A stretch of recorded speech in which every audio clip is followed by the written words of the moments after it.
Hello mga my loves, are you sip-sip? Like linta?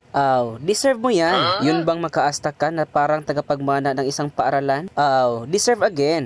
Sa mga wala pang alam kung paano maging sip-sip, halika na turuan kita. Maagang akong nagising kay nabalitaan ko ba kahapon na magmonitor daw ang aming boss. So, kailangan natin magpabango.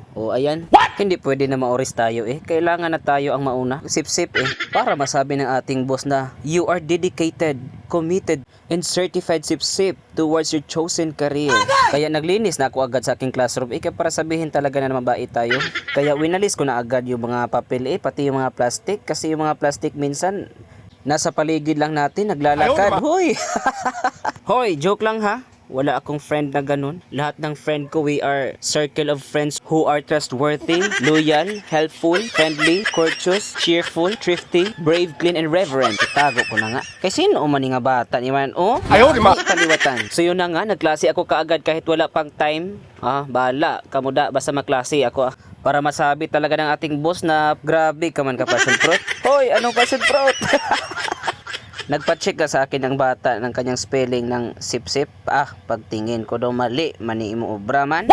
Binalik ko na lang agad. Kay wala mangyapon na klaro. Paglantaw ko sa bintana, daw nag-agi man si boss. Ari maklase kita dayon Oo. Nagpa-reading dayon ta para ingnon nga nagklase gid ko. Sabi ko sa mga bata, louder. Ang mahina ang boses, bagsak. Sagot ba ng mga bata sa akin na ina mo grabe nga bata ni man. At dahil umalis na si boss, upo-upo naman tayo Sabi ko sa mga bata, magkuha ng isang buong papel. Magsulat ng pangalan, back to back.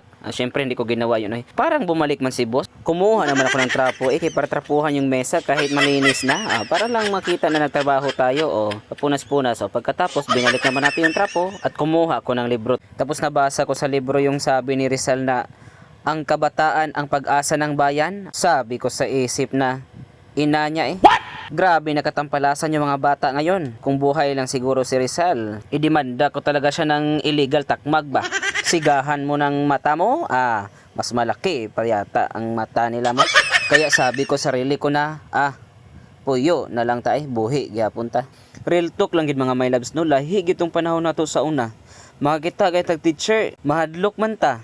Lahi naging mga bata karon mga my loves kay usahay di natakasabot. At dahil hapon na pala, ito maglinis-linis naman tayo kasi umiikot naman yung ating boss na naman tingnan niya ang paligid kung marumi pa. At dahil sip-sip tayo, ayaw ba natin makarinig ng negative comment ba? Okay, bye. Google!